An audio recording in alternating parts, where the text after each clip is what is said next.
Neuralink. Access Starlight archives. Retrieve history. History. Retrieve.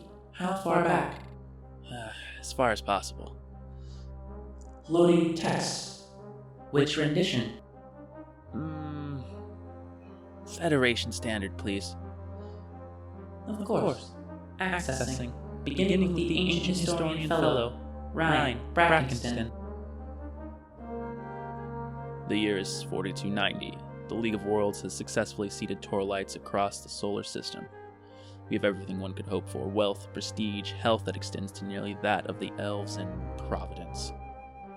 Yet I wonder if peace can ever really be obtained. Perhaps it will always be a passing hope.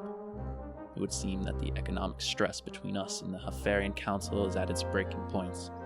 Overseer Brightwood has maneuvered his armada into a blockade of the core worlds, and the elven actions are aggressive. But I cannot say that we haven't pushed them to such extremes, and we have tarnished their homes. We have forced a culture that struggles to say no into terrible trade agreements, and President Varus has added insult to injury by refusing a peace marriage with the royal daughter. Mark my words, war is coming. Shall I continue with all of it? Negative. Just please play highlights. Playing. 6 long months of war, and that is how it ends? That's what it took? An apology? Oh, Elvenkind is so driven by cultural necessity. The gassing, the nukes. It could have been prevented with an apology. There is a reason why the Gentile races never could get along with them, and these bloody months are proof. It is with great relief and sadness that I pen these words. The war is over. A treaty is being signed as I type in my quarters, and President Varus is dead at the hands of his son, Alan Varus. Continue? Jump ahead.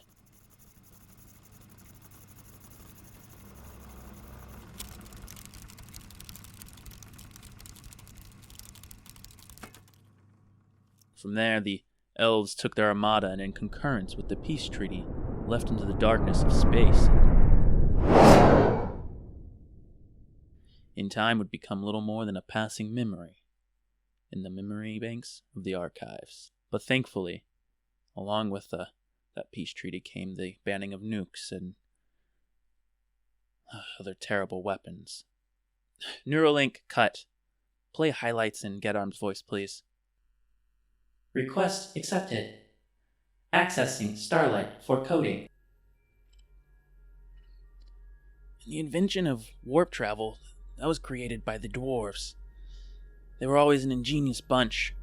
They went from creating the most beautiful masoned castles and bridges and city streets to making the most mobile machinery. Matter of fact, it was them who superseded all the other races in creating flight. But they were the ones who figured out what it took to move the different starships across the galaxy, and in a way where all the races could just travel and actually live life somewhere else. But unfortunately, it had insufficient means to avoid interstellar radiation. As it turns out, their solution was to travel in cryogenic fluid tubes piloted by AI. The life philosophers won out of the argument for morality of creating life in a galaxy seemingly devoid of it, and thus AI was invented. And so the League spread its tendrils across into many different solar systems. And eventually, that's where the trouble began. Invictus was discovered. It was a scorched planet, and on it was the first other intelligent life form. Nothing like the League and those who came from Torril. But those here could think they were more than just organisms or small animals. They were a monstrous race of beings dubbed the Titans. Giants. Giants who fed off of the light of the red star that sat at the center of their solar system. They only had 2 hours of darkness thanks to the other ones that warped around the planet. While not advanced, these brutes were warlike, unwilling to communicate, utterly xenophobic, The League would have been happy to ignore the planets, but it was rich in a gel-like liquid that the Titans drank. It had the strange ability to create a hive mind effect and transmit electrical signals across unfathomable distance, not the kinds of just like miles or leagues. We're talking moving at and communicating these information at light speed. With this gel, the League could operate as a unified mind across solar systems. So, with the life philosophers winning the argument, the League set the AI perimeters to conquer and have their bots void the rules of artificial engagement and thus attack the creatures on Evictus, all in the name of saving their own people's lives.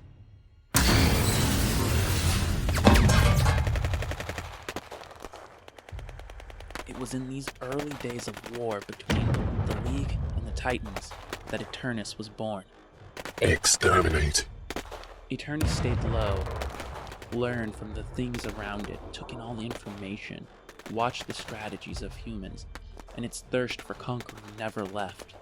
Instead, it hid like a virus within the system. It made manipulations to scientific data and engineering, and it deceived the scientists, the politicians, the people of the League, and had them create its own army that would empower the omni-minded AI and give it the means by with which to conquer its makers.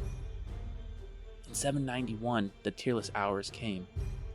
Eternus, having spread its influence, finally activated its troops in a singular moment, and in a standard day, conquered the 42 planets under the League's control. Activated.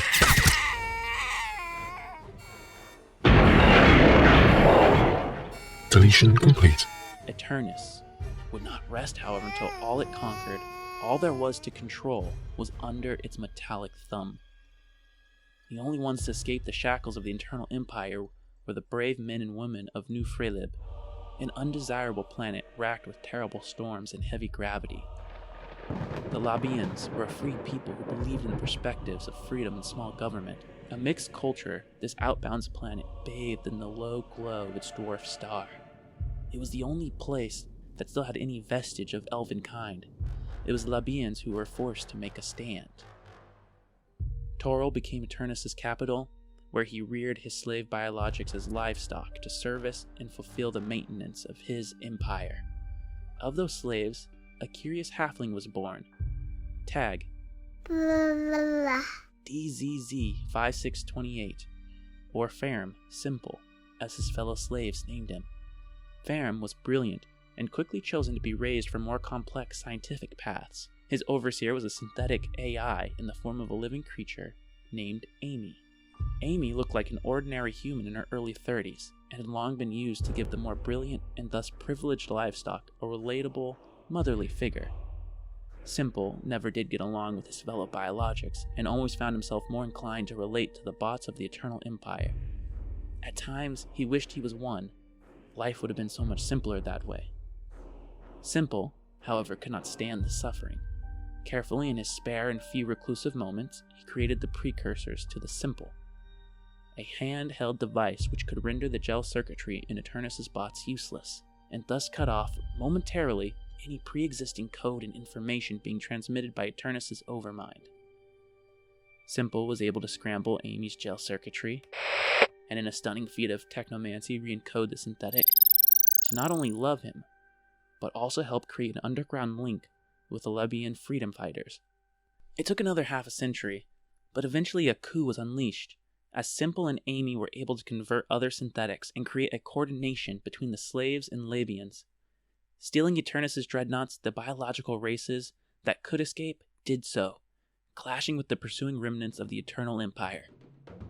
The pursuit took them over months into the edges of the known and into the sea of the dead space, an expanse of the abyss where the League had never dared to go because of the large clusters of abnormalities, or black holes. If Simple was the hero who made communication possible, and those of New Frelib the heroes who stood up against tyranny, then Grand Meister Darnell Yeth was the hero who ensured, with the help of his nav teams, the survival and finale of the biologics. Mr. Yeth narrowly avoided the black holes while engaging with Eternus. In the beginning of entering the dead space, the Peoples had 6 dreadnoughts filled with nearly 46,000 apiece. In the escape and ensuing firefight, they lost 2 ships, one full of civilians and the Grand Meisters. In a suicide mission, Yeth was able to give over a hypothesized hypercourse to the other ships before taking his starship into a head-on collision course with Eternus' flag cruiser.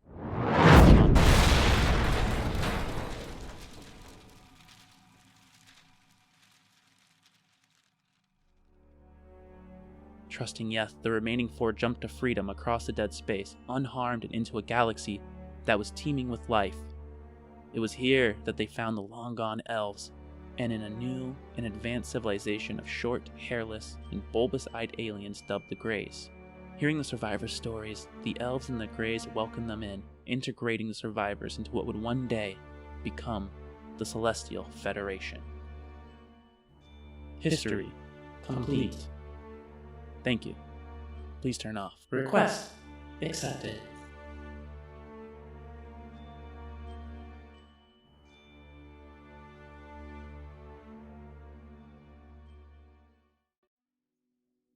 Let's try again. Hey, welcome to Starlight. We hope that you enjoyed the lore you just listened to, and that you're looking forward to more of those. In these last Tuesdays of the month, we not only want to combine a little bit of the history of Starlight, but also take some time to unpack some of the mailbag. Now, this time we don't actually have a mailbag per se, but we definitely have players who are interested, and there's definitely questions that have been sparked in some of our own minds, including mine as the GM. And so, for those of you who this is your first time watching, Starlight is a sci-fi audio drama. It's dictated by the rules of D&D, and we literally don't know what the outcome of the story is going to be until it happens. I'm Isaac. I'm the host and GM, and this is... I'm Courtney, and I play Makena Ali, your favorite Loxodon. The second favorite. There's actually a few that are way cooler that you don't know about yet. Doubtful. I know who you're talking about, and I'm way cooler than them. Well, I don't know if you saw the trailer, but one of the Loxodons was featured, and he had a very, very sexy voice. But he's not cool, and you're giving yourself kind of an inside-out compliment there, because they were all your voice. Yeah. If you haven't checked it out, we put out a really cool 2-minute trailer. Kind of like there's some broad sweeping elements of the different storylines going on there, and kind of gives you an idea of what Starlight is. So, yeah, I'm just going to lowball this here and say if you have a friend who might be interested, throw that 2-minute video their way, or if you're listening on podcast, the audio clip, and maybe help us find some more watchers. Yeah, we've been really excited about this, so it's fun to get other people involved as well. Yeah, cool. So let's kind of like break down how this is going to go. I'm going to be on the hot seat until I'm not, and Courtney's going to ask questions. I don't know if they're going to be personal or not personal, or what the whole shebang's going to be. I've kind of heard hints of them, and they're awful. He has no idea what he's talking about. He hasn't heard any of the questions. No, but seriously, we're going to... part of this time is going to be answering questions, probably about anywhere between 15 and 30 minutes or so is going to be for all of our non-Patreon members. And then for those of you who are on Patreon and who are supporters of the show, and more than just listening or giving reviews, but in a monetary way, the other half is going to be over there on the Patreon for Starlight. If you're interested in catching the end of the last half of the questions, throw $1 this way. That's all it takes. But we're just happy to have you here no matter what. And I'll give you a little insider's tip. On Patreon is where the character-specific questions will be about Atlas and Clive. So maybe that'll be intriguing to you. Yeah. And so without further ado, we have to give one last announcement. Can you give me a drum roll? a big shout out to Mr. James for going and being our first Patreon supporter.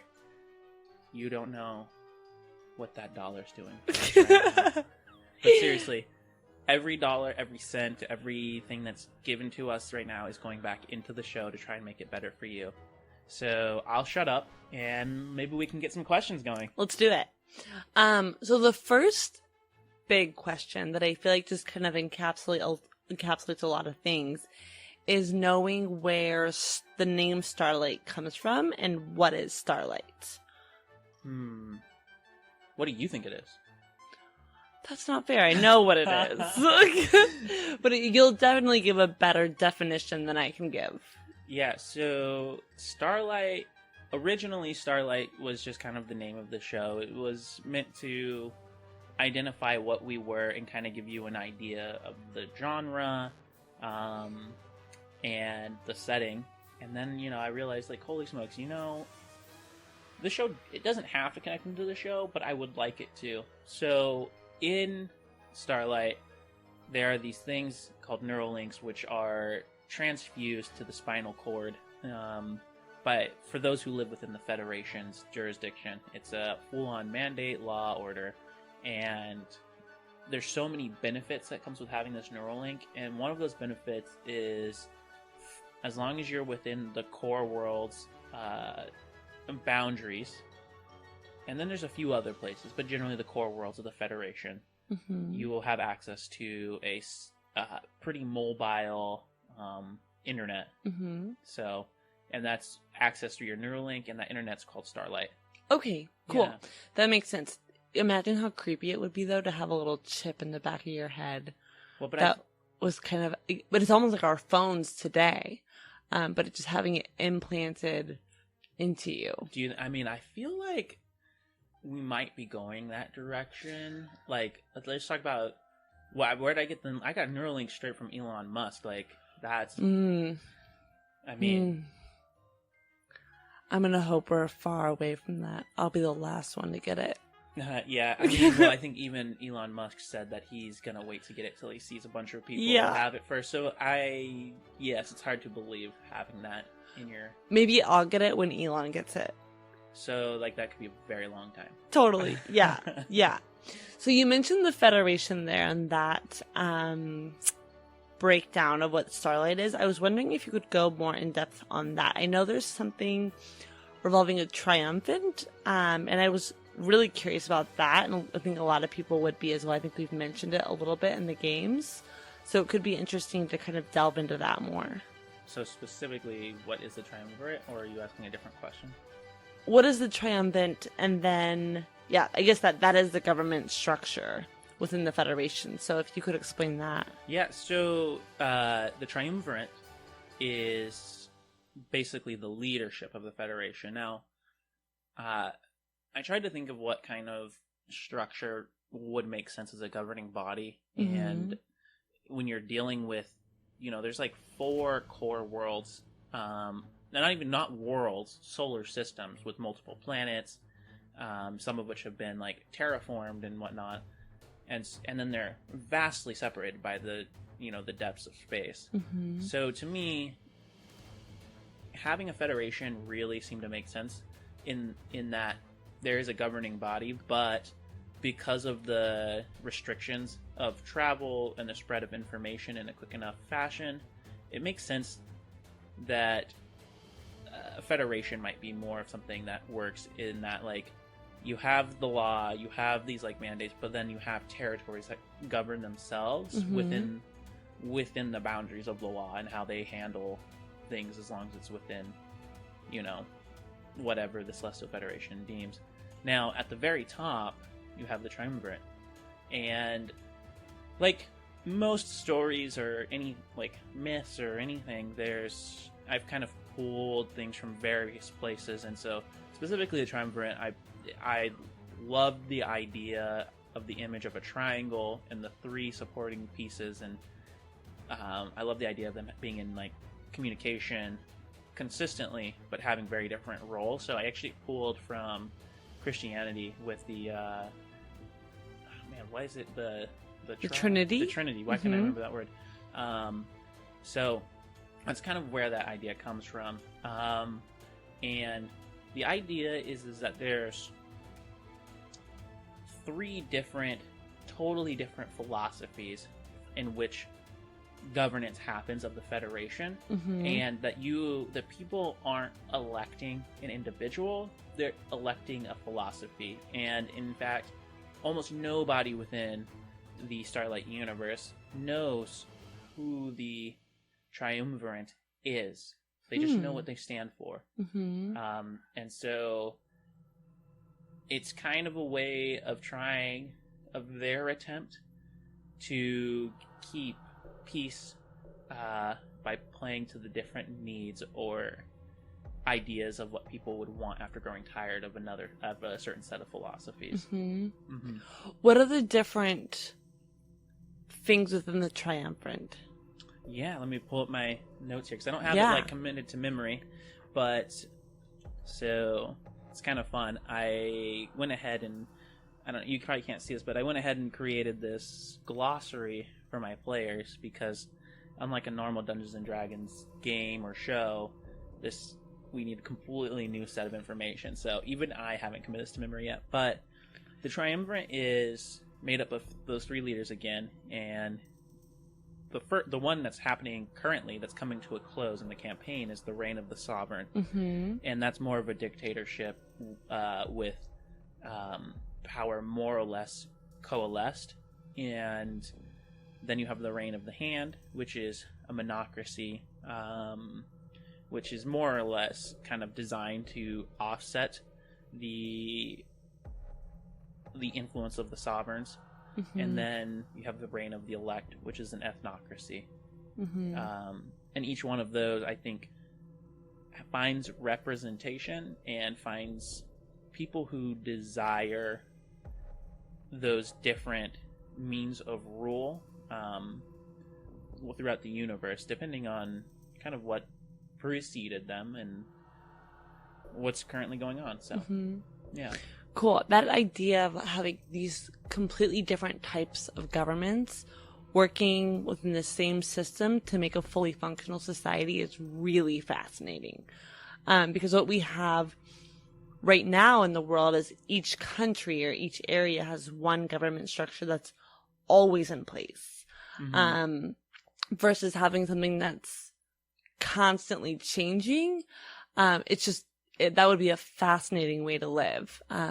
Yeah. How do you see that trickling down into the individual life? So for Makenas specifically, but then also like for our characters and then other non-player characters. Well, so there's things that I know about McKenna that is kind of interesting. How would it affect her? I don't want to say too much because I don't want to ruin any of her backstory that's going to come out naturally on its own. But let's just say that McKenna's gotten tied up in groups that are questionable at times. To some. Yeah, to some. Everyone's a hero in their own book, right? Yeah. So the Reign of the Sovereign, for example, they have specific factions that they like. Let me back up. So you have the Federation, right? And what that means is that the individual planets or whatever in the Federation's control is going to handle things differently in the law. When the Sovereign's up, it doesn't mean that the Sovereign suddenly gets total control of all of these different planets and stuff within the core worlds. What it means is like, as far as like the federations up at the federations level of governance, their ability to wage war with federal troops, their ability to use the secret police like the Yeth, that power is heightened. So in McKenna's case, where it might be slower moving or there might be more checks and balances for the Yeth to come in after her questionable group, those things aren't quite so available. So each term is 5 years. So during the Reign of the Sovereign, like if anyone did anything to become an enemy of the Federation, like a top enemy, like they can be hunted down literally without impunity. And in the federalized, it takes more of a military look at crime crime of you are guilty until proven innocent, not innocent until proven guilty. Okay, Yeah. that makes sense. That's really interesting. Mm-hmm. I'm excited to see that play out. Yeah. Yeah. And then, I mean, how the others might play out is, I think that the reign of the elect is an interesting one that could play out, because as an ethnocracy, it gives power to mainly an ethnic group.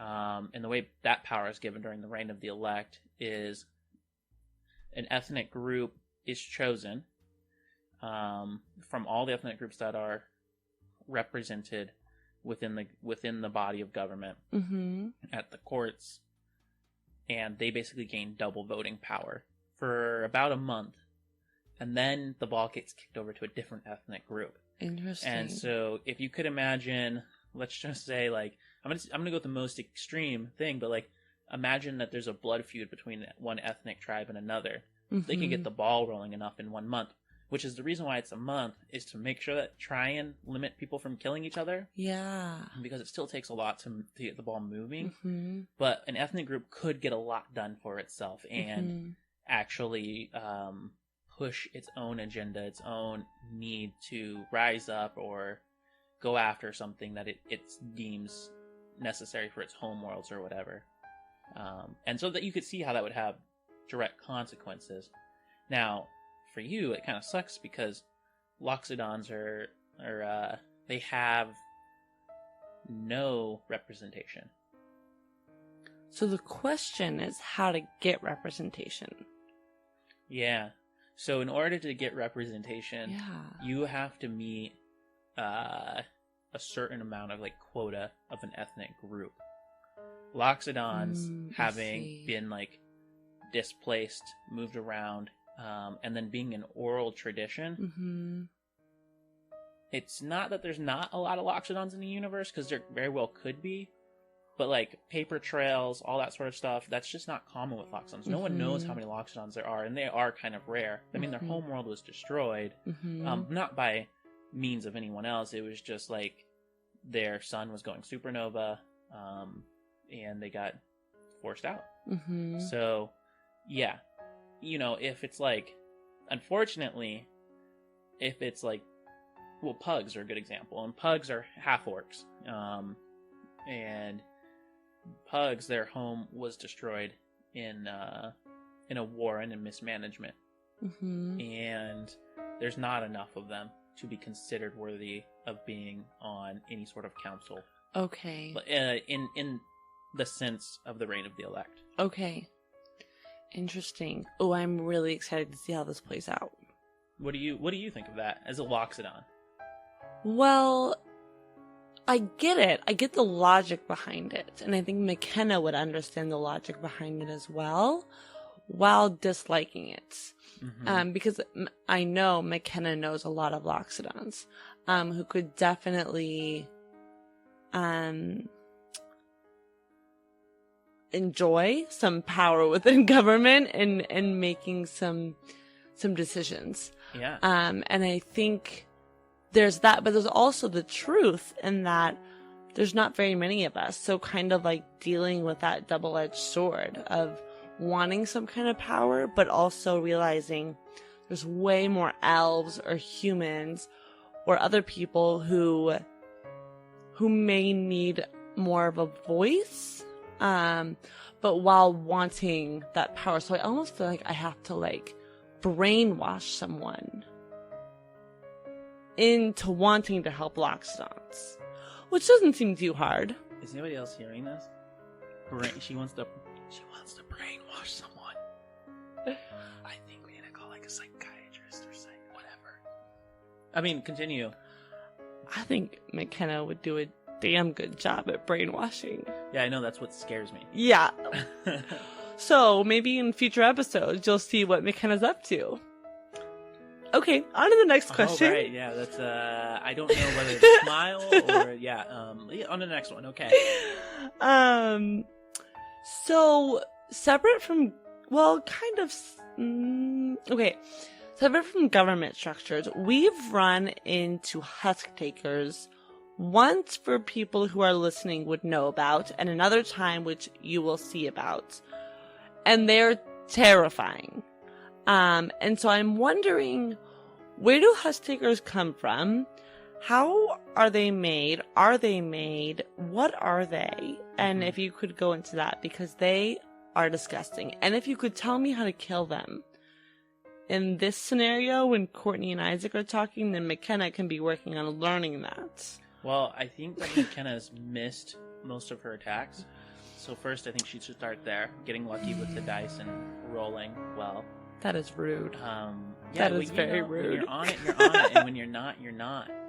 So that's the dice doesn't lie. But gosh, I will answer this question. But first, I want to know what do you imagine husktakers are in your mind's eye? I imagine them looking like. Okay, if anyone has read the Heritage of Shannara by Terry Brooks. Oh man, yeah. Do you know those what are those worms called that come out of the ground in the rock in Ren's no, not Ren's book. So basically, I'm lost. In one of Terry Brooks' Heritage of Shannara, and if anyone knows, please let us know. And one of the books, I think it's the city of Seattle that it's based around. Are you talking about? Okay, yeah, continue. Yeah, so the whole city is turned to stone by. I almost just want to call him the Stone King, but that's not what he is. Well, for now, he's the Stone King. Yeah, and he creates this worm, this concrete worm that eats through concrete. It's a rock. It's like a rock worm that eats through rocks, and it's like its mission is to eat things that are like organisms, right? Okay. That is how I envision. Okay. That was a very long-winded way of saying. That was very long. Yeah. And for anyone who doesn't know, we are sponsored by Terry Brooks, Shannara, the third book specifically, not the other four. Is it the third? It's the third. Oh, so I'm glad you know. But yeah, that I imagine the worm coming out being similar to what husktakers are. Okay. Yeah, I mean, potentially. So, the husktakers you guys fought in the episode, I'm not going to go ahead and tell people about what we recorded in the future, but the original husktakers you guys fought were more like centipedes. Mm-hmm. They definitely had legs, but they definitely had some like worm qualities. In general, because of the war between AI, like true AI, and the living creature, like what they call themselves, biologics. Mm-hmm. Using advanced robotics as security is just kind of gone by the wayside. And because in many ways bots that are more dumbed down can be tricked a little bit easier, well, kind of like the idea of a husktaker was to develop some sort of like guard type creature that had feral instincts, that was relentless, felt little pain, mobile, and just dangerous, right?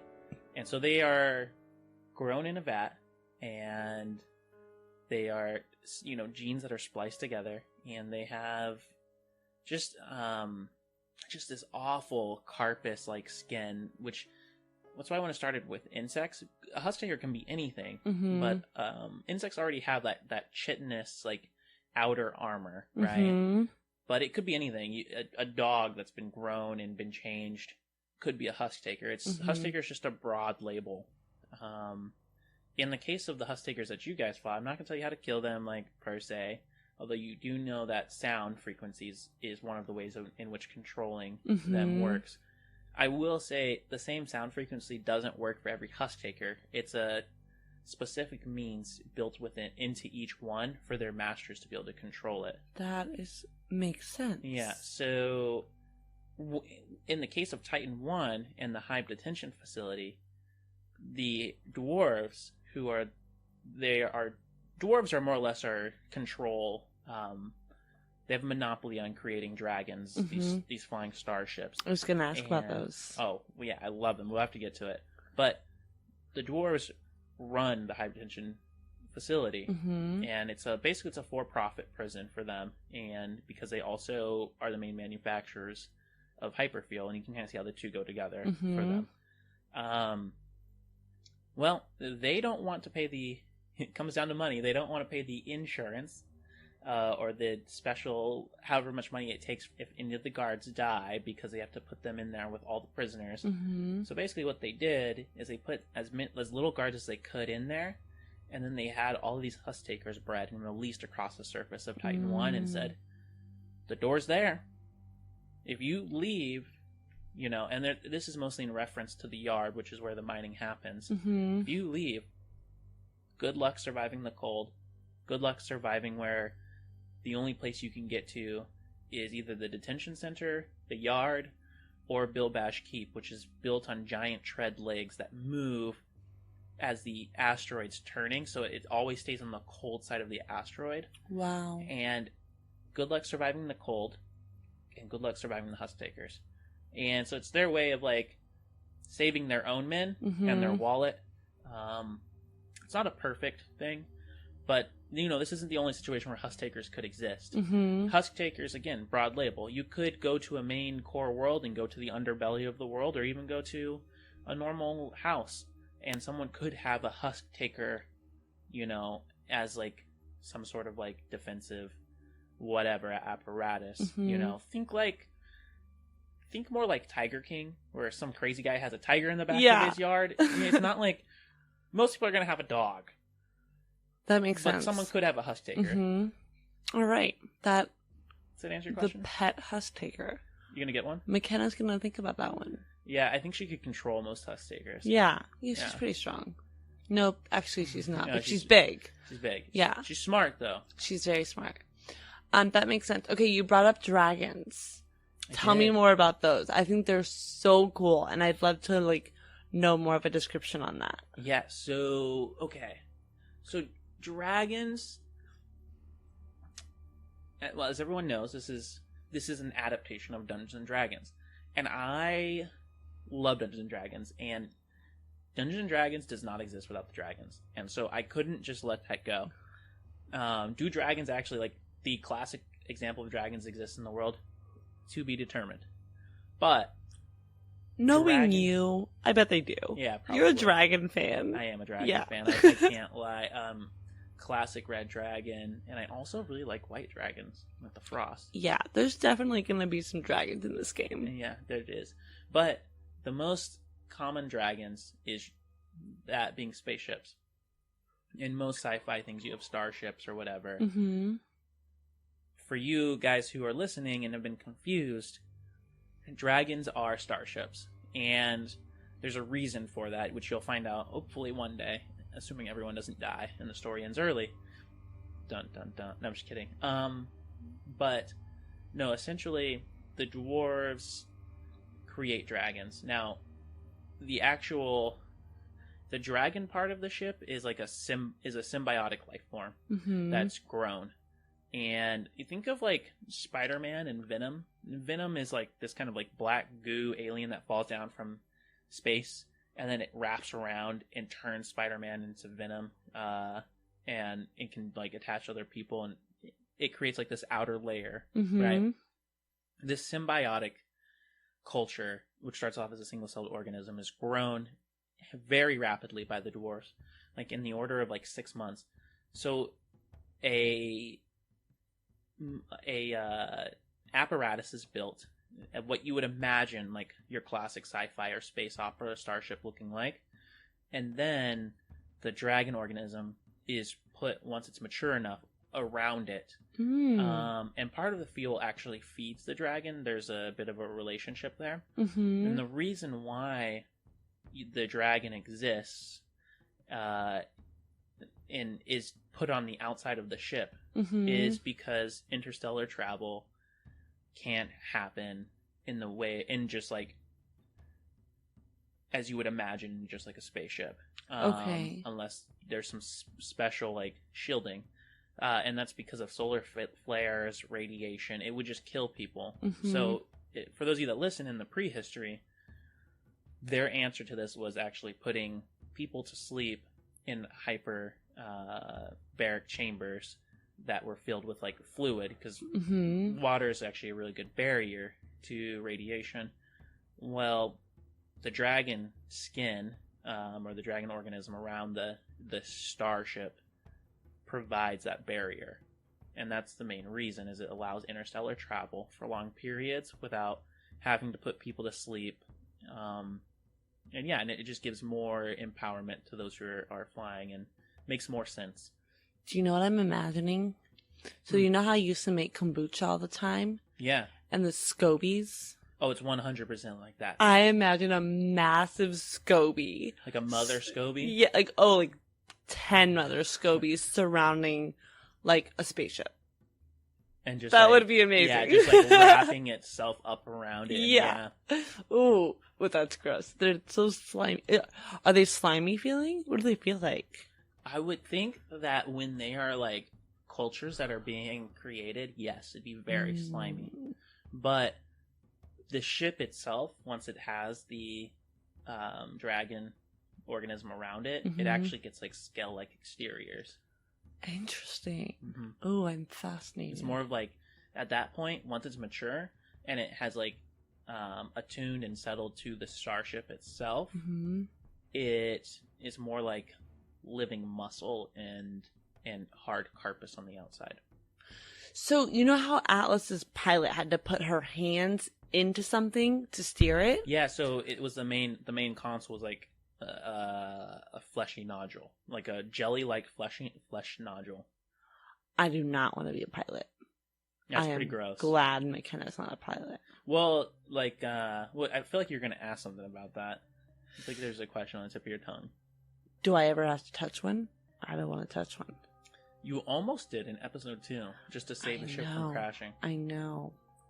Yeah, I think McKenna's pretty good at interfacing. But I don't think she would ever want to touch a dragon. Yeah, well, thankfully, interfacing is a skill that can be used for all sorts of things. Yeah. You know, it's not just for the computer system. That's fair. Starships. Yeah. Yeah. Okay, my other questions, I have 2 about Clive and Atlas. Oh, man. And then I have one more, but it's about a future game. Oh, man. So, am I allowed to ask future game questions? Are you allowed to ask future game questions? It doesn't give anything away. Yeah, I would say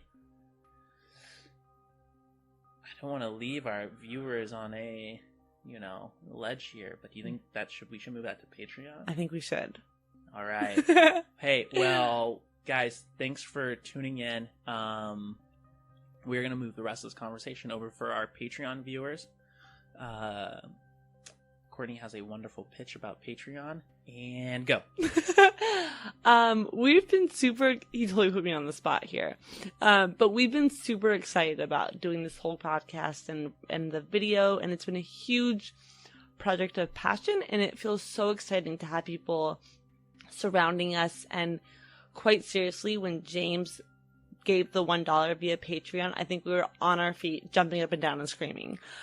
Just having some kind of support like that is huge. So when you leave a review on iTunes or anything along those lines, and then when you donate $1 on Patreon, it means so much to us. And I just can't thank James enough for doing that, and all you future Patreon subscribers. We are so thankful for you, and we'll be really excited to continue growing this community. She gave a serious pitch. I was gonna say, I was hoping for something silly like a song, but we'll work on that. I'll work on it. Yeah, we'll see you later, guys. All right. Bye. Cool.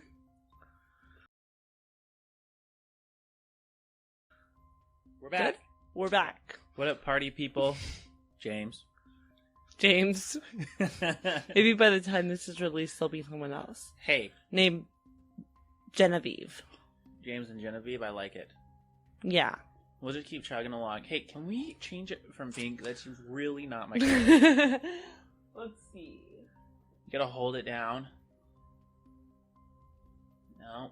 Something kind softer. of a pinkish. I'm thinking like green. Is that good? Green. Oh, green. I think I missed that part. Just hold it down.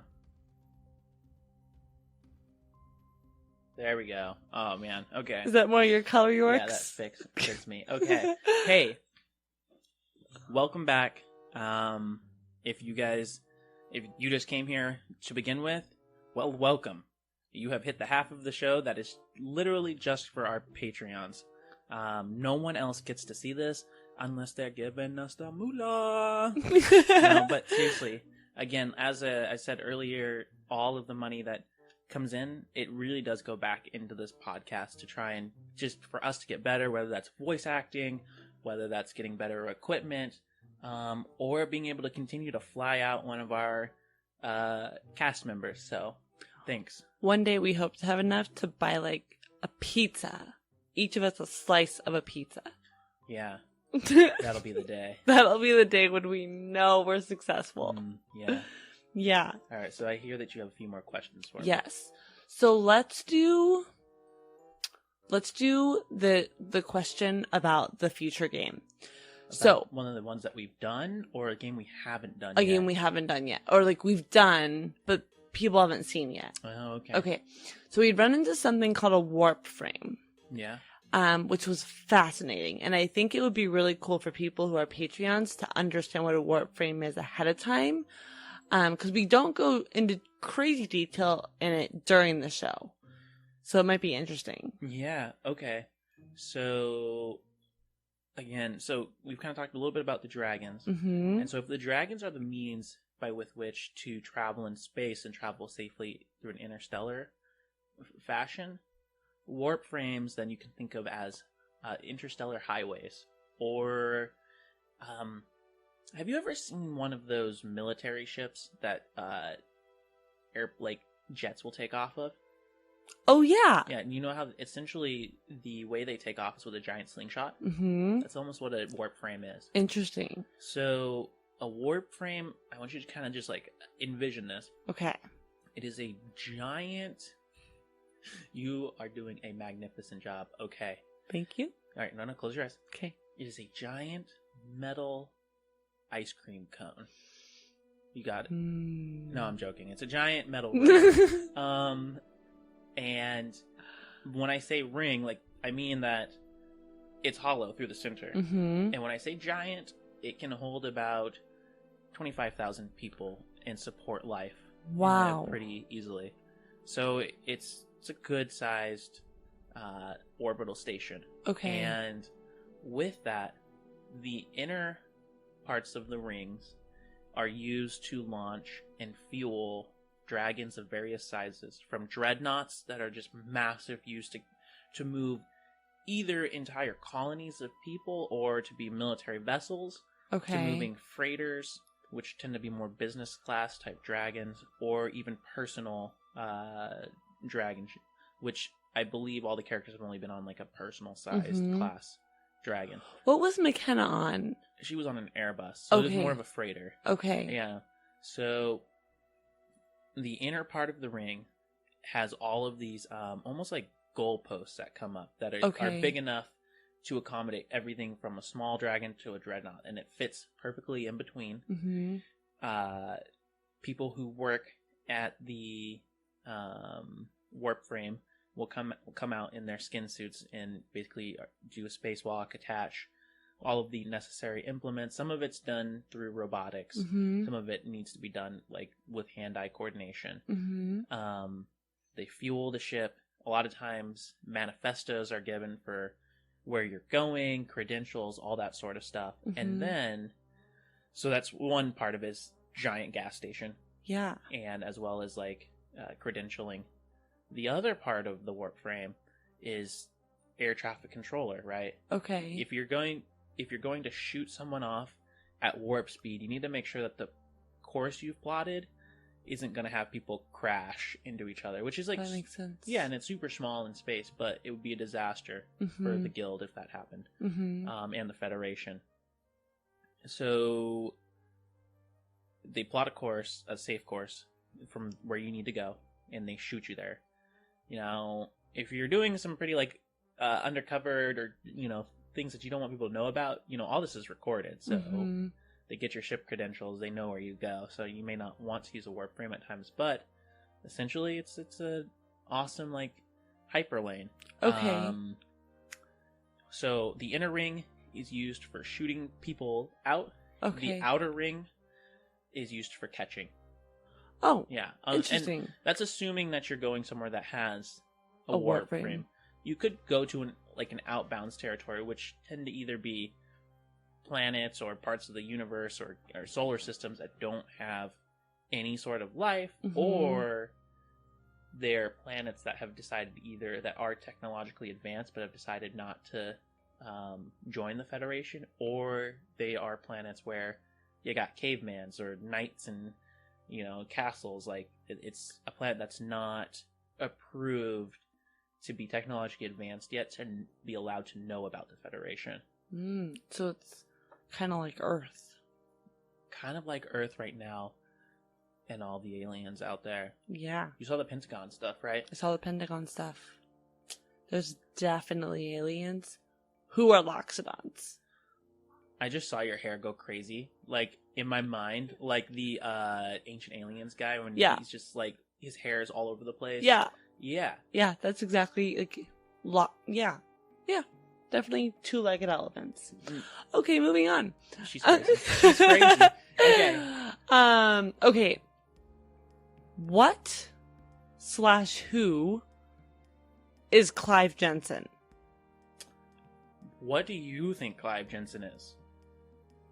I have no idea. Okay, McKenna has seen Clive has like clear liquid that comes out of him. Yeah, so it makes her think synth. But there was a scenario in the future game, Patreon subscribers, you're getting a little hint, where it proves that Clive is not a synth.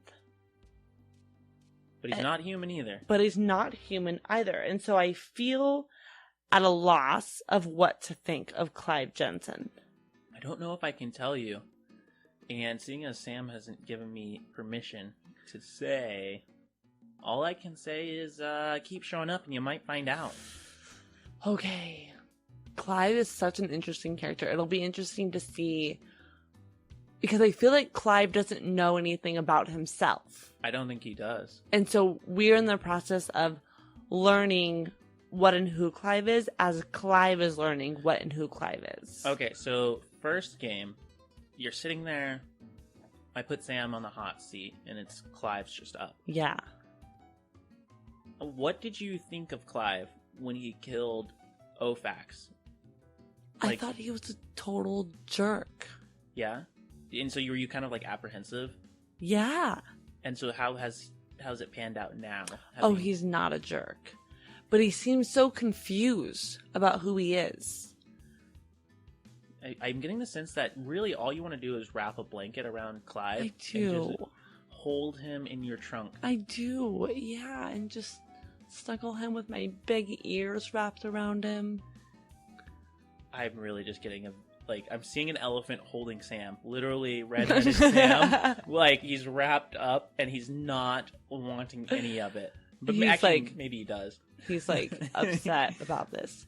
Okay, so you can't really tell me anything about Clive Jenson. I don't think I can. All I can say is I can't confirm nor deny.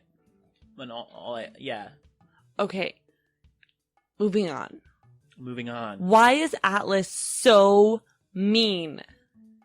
Because I am the strongest in the universe. When you say you're the strongest in the universe a couple times, you gotta, there's some ego with that. He's so mean sometimes, isn't he? I think he's just kind of, direct and to the point, And McKenna is so not that way. Look, I will say this. Again, I can't tell you too much about Atlas' story, but what I can say is Atlas, similar to Clive, has been through some form of, military experience to some degree. Mm-hmm. And so I think that's where some of his directness comes from. Uh-huh. And then it's funny because characters, they get a little bit... It's really hard not to have your actual personality rub off on it. And Nathan by no means is a jerk, but he's direct. And I Very think, direct. you know, he was in the military. He has friends who are in the military. Like, that's kind of a part of the culture, is like, if you're not direct, that can be bad news for, you know, the people that you are serving under, or the people who are under your charge, right? Like, they need clear orders. And so I think Atlas has that. Yeah.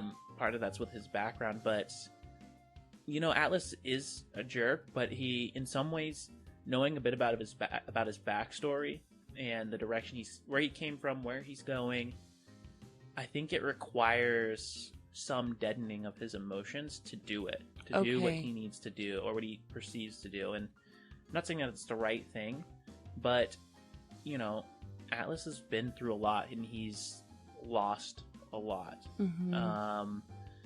And some of the bargain that he's made to reclaim some semblance of, whether it's revenge or whatever, you know, there's a little bit of his humanity that I think he's trying, but I don't think he realizes it yet, but he's trying to almost regain, which is kind of I think it's gonna be a really fun story to watch unfold. Yeah. Especially, I'm assuming McKenna will chisel away at his heart. I hope so. It's really interesting that you bring up Nathan's directness and Atlas's directness, because I love how in certain characters you see the individual characteristics of someone coming out. So myself, for example, I am chatty, and I love to get people's life stories, and I love to hear where people are coming from. And just anything personal I can learn about anyone is the best thing for me. And I think every single character I've played in D&D, McKenna included, is the same way. Yeah. Yeah. There's a little bit that comes through. Yeah. And I think that's normal. Yeah. But I think it's like a fun way to get to know the characters, but also the people who are playing too, you know? So I have a question for you. Okay.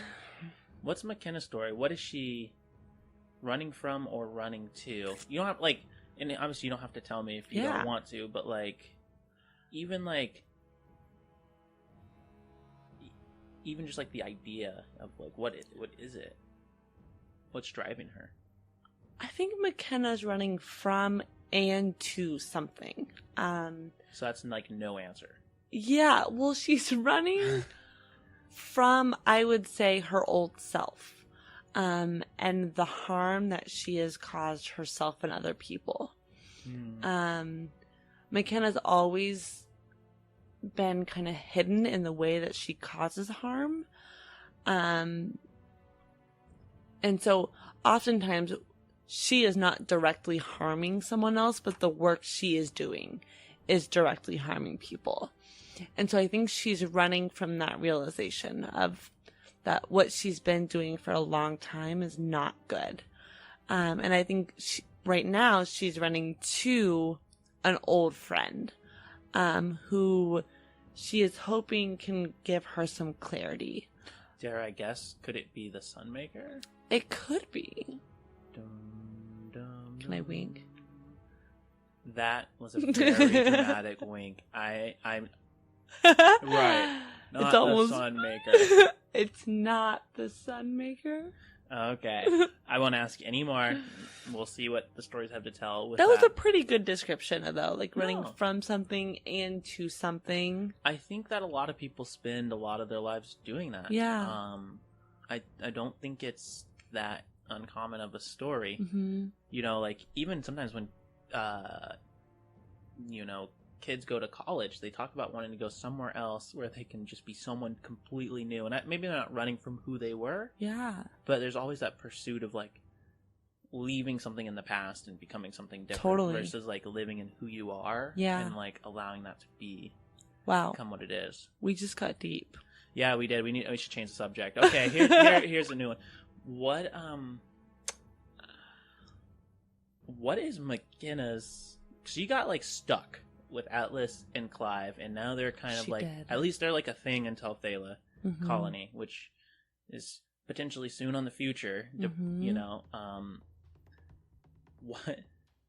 what is her take on the events that have transpired and the people she's stuck with? Because Yeah. they're so different from her. Well, let's start with the people and then go with the events. With Atlas, McKenna just wants to hug all the angriness out of him and tell him, like, hey, it's gonna be okay, and we're gonna get through this, buddy. And with Clive, I think McKenna's just so curious about who he is and learning about him as he's learning about himself. I'll give a little kind of spoiler. Clive and McKenna have a really sweet moment in the last episode of the next season, and I think that was a moment where McKenna was like, maybe I'm gonna stick around with these people for a while. You're telling them about the romance that starts between you two? There's no romance. If a Loxodon's gonna get romantic, it's only gonna be with a Loxodon. Right. You gotta have a trunk. Yes.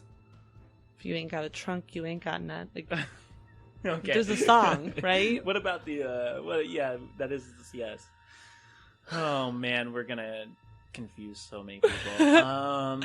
Okay, about the events though, McKenna's totally fine with just going with the flow.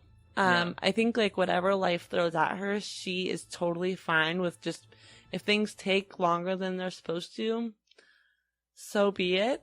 If things go quicker, that's great too. If we need to go on a sideline mission, cool. All right, so she's like unfazed by it. Yeah. As long as she's making progress to the destination she's going. Totally. I wish that I personally had that view sometimes where it's like, slow down and be like, hey, you just took a baby step in the right direction and it's going to be what the speed is. I think that's something that I constantly try to work on, is being present in what's happening. And so I think I'm trying to highlight that skill in McKenna. Wow. Yeah. I feel like so many people are going to walk away from this and they're going to have this view of elephants. And they're going to be like, wow, they just want to hold me and cuddle me. And they're so wise. And they're going to go to the zoo and be like, they're going to try and touch the elephant, and the elephant's going to like spear them with its tusks. Well, fortunately, in most zoos, I don't think elephants have tusks, but maybe hit them with a trunk. Is that true? Elephants really have their tusks taken off at zoos? I think that's wrong. Am I wrong? I feel like I've seen tusks on the elephants. I feel like I haven't. We'll have to do some reporting on this. Yeah. We'll research it.